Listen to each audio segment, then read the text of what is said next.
औज़ु बिल्लाहि मिनश्शैतानिर्रजीम बिस्मिल्लाहिर्रहमानिर्रहीम। हमारा जो कंटिन्यूएशन लेक्चर था एयर एनाटॉमी का फोर्थ सेमेस्टर स्टूडेंट के लिए, तो उसका जो लास्ट पार्ट है इनर ईयर, आज हम पढ़ लेंगे। Inner ear it is also called as a labyrinth. इसको लेब्रिंथ भी कहते हैं। इनर ईयर को अक्सर एमसीक्यूज में आता है, लोग कंफ्यूज हो जाते हैं, स्टूडेंट ज़्यादातर इसमें कंफ्यूज। तो इनर ईयर को लेब्रिंथ भी कहते हैं। Two main division of labyrinth, इसमें टू मेन इसको डिवाइड किया हुआ है इनर ईयर में, टू मेन डिवीजन में, टू पार्ट्स में। आउटर बोनी लेब्रिंथ जो बाहर साइड में होता है, इनर ईयर के जो आउटर साइड है इसको बोनी लेब्रिंथ कहते हैं, या इनर मेम्ब्रेनस लेब्रिंथ जो इनर साइड है उसको मेम्ब्रेनस लेब्रिंथ जो है वो इसको कहता है।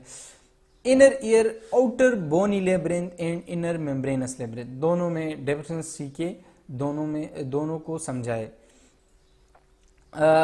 बोनी labyrinth is a series of cavity in the temporal bone. ये जो बोनी लेब्रिंथ होता है ये एक सीरीज ऑफ कैविटी होता है। तो ये कैविटी नुमा स्ट्रक्चर है। कैविटी आप लोग जानते हैं इन द टेम्पोरल बोन के अंदर। It is divide into 3 region. ये 3 रीजन में डिवाइड किया गया है। एक को हम सेमी सर्कुलर केनाल कहते हैं, एक को हम वेस्टिब्यूल कहते हैं, एक को हम कॉक्लिया कहते हैं। Bony labyrinth is lined with the periosteum and contain fluid perilymph which is similar to CSF. Bony labyrinth lined with periosteum, एक periosteum की इसके ऊपर लाइनिंग जो होती है periosteum के है, and contain fluid perilymph, और एक फ्लूइड इसमें होता है। उस फ्लूइड एक जिस तरह CSF होता है उसी तरह सिमिलर फ्लूइड इस बोनी लेब्रिंथ इसमें होता है। इनर मेम्ब्रेनस लेब्रिंथ जो है it is a series of sacs and tubes inside of bony labyrinth.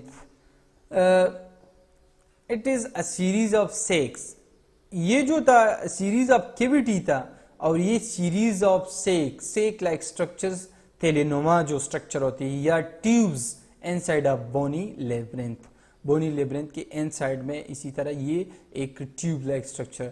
Membranes labyrinth is lined with epithelium, ये पीरियोस्टियम इसके ऊपर होता था लाइन, और ये जो है एपिथेलियम इसके ऊपर लाइनिंग है। इट कंटेन एंडोलैम्प, ये जो था पीरिलैम्प कंटेन था और ये एंडोलैम्प पे कंटेन है। The level of potassium ion are high in endolymph, यहाँ पे पोटाशियम आयन जो है वो हाई होता है एंडोलैम्प में। वो एक फ्लूइड होता है inside of the membranous labyrinth में। Are high in endolymph, potassium ion generate the of auditory signal, जो ऑडिटरी सिग्नल आता है वो पोटाशियम आयन जनरेट करता है। Membranous labyrinth consist of 2 sacs, और मेम्ब्रेनस लेब्रिंथ जो है वो कंसिस्ट ऑफ 2 सेक्स, एक को हम एट्रिकल और एक को हम सेक्यूल कहते हैं। आउटर बोनी लेब्रिंथ जो है semicircular canal, they are named interior semicircular canal, posterior semicircular canal and lateral semicircular canal जो है ये सेमी सर्कुलर केनाल के नाम से, और उसको नाम दिया गया है इंटीरियर सेमी सर्कुलर जो आगे की तरफ होती है, पोस्टीरियर जो बैक साइड की तरफ होती है, लेटरल जो साइड की तरफ होती है उसको हम क्या कहते हैं, ये नाम उसको दिया गया है। Interior and posterior are vertically orientated, और ये जो इंटीरियर पोस्टीरियर है ये वो क्या होता है कि वर्टिकली ये ओरिएंटेटेड होता है। लेटरल इज हॉरिजॉन्टली ओरिएंटेटेड, और जो लेटरल साइड है वो हॉरिजॉन्टली इसी तरह बड़ा होता है। ये देखिए ये लेटरल इसी तरह होता है, और ये जो पोस्टीरियर या जो इंटीरियर है वो क्या होता है, vertically. contain crest site of hair cells maintain static equilibrium, ampulla, one end of each canal is a swelling enlargement is called ampulla. ये जो एम्पुला है देखिए यहाँ पे ये जो इनलार्जमेंट स्वेल रीजन है, ये देखिए ये क्या है, जो इनलार्जमेंट स्वेल एरिया, इसको क्या कहते हैं, एम्प्यूला कहते हैं। वेस्टिब्यूल जो है, vestibule it is the central part lie between the cochlea in front end semi circular canal behind. ये जो कॉक्लिया होता है सेंट्रल पार्ट है, कहाँ पे इसकी लोकेशन होती है, कॉक्लिया के फ्रंट पे एंड सेमी सर्कुलर कैनाल के बिहाइंड पे, पीछे इसकी लोकेशन है वेस्टिब्यूल की।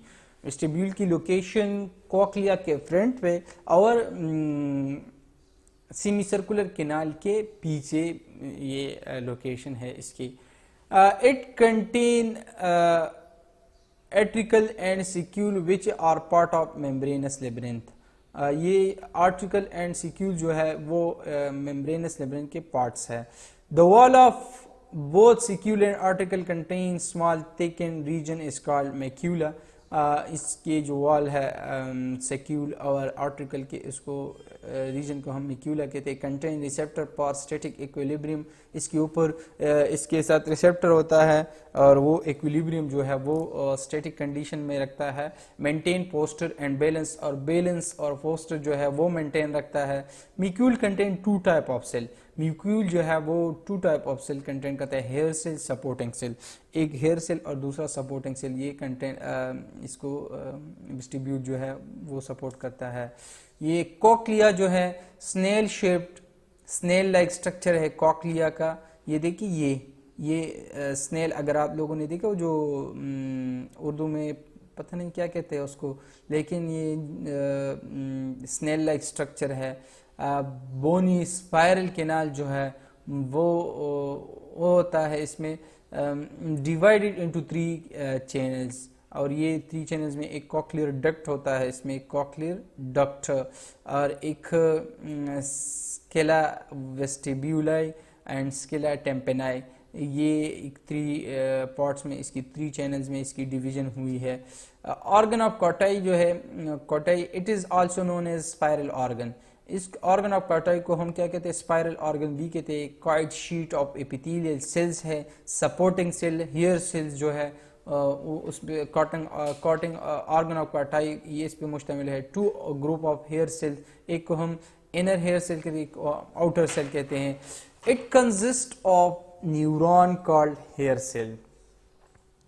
ये क्या करता है, कंसिस्ट ऑफ न्यूरॉन, इसको हम हेयर सेल कहते हैं। Their axon from central nervous system to cranial, sorry, it consist of neuron called hair cells. Their axon from cranial nerve number 7-8। Vestibulocochlear जो नर्व है उसका वो कंसिस्ट होती है हेयर सेल पे। The stapes is attached to the oval window and vibration cause the perilymph to vibrate the hair cell, hair transmit this vibration. और ये hair cell जो है वो फिर वाइब्रेट होता है पेरिलिम्ब के थ्रू और इसी तरह वाइब्रेशन आगे चलता है। Therefore the hair cell in this region are receptor for hearing, और इसी के ऊपर एक रिसेप्टर लगा होता है हेयरिंग के लिए ताकि आप सुन सके। The vestibular cochlear nerve which take the signal of the brain, और ये इसी तरह वेस्टिब्यूलर कॉक्लियर नर्व जो है वो सिग्नल लेता है, सिग्नल लेके जाता है ब्रेन को। Therefore the cochlea is where the hearing receptor are located, so the cochlea is responsible for all of the hearing of sound. Cochlea जो है उसमें रिसेप्टर लगे होते हैं, तो हेयरिंग रिसेप्टर लगे होते हैं, तो वो इसकी रिस्पॉन्सिबिलिटी ये होती है कि हेयरिंग ऑफ साउंड जो है वो करती है। However the ear does more than just hear, ये it is also responsible for balance and equilibrium. ये जो कॉक्लिया है वो रिस्पॉन्सिबल होता है for the balance and equilibrium. Physiology of hearing देखिए, auricle pinna direct sound wave into external auditory canal. Auricle या pinna जो है वो डायरेक्टली साउंड वेव्स लेके जाते हैं एक्सटर्नल ऑडिटरी कैनाल में।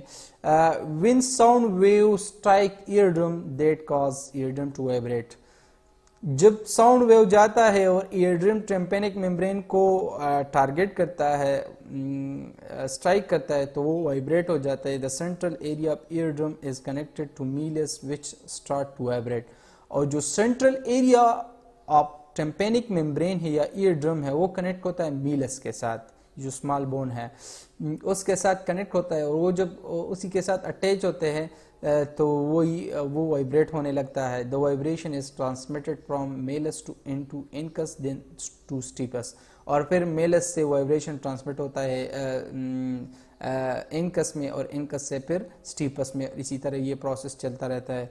As a steepest move back and forth, it pushed the membrane of oval window in and out, और इसी तरह मेम्ब्रेन ऑफ ओवल विंडो है इसको इन एंड आउट ये करता है। इसी तरह the movement of oval window set of fluid pressure wave in the perilymph, और मेम्ब्रेन के जो ओवल विंडो का जो मेम्ब्रेन है वो सेटअप करता है फ्लूइड प्रेशर का जो वेव आता है उसकी जो पेरिलियम का।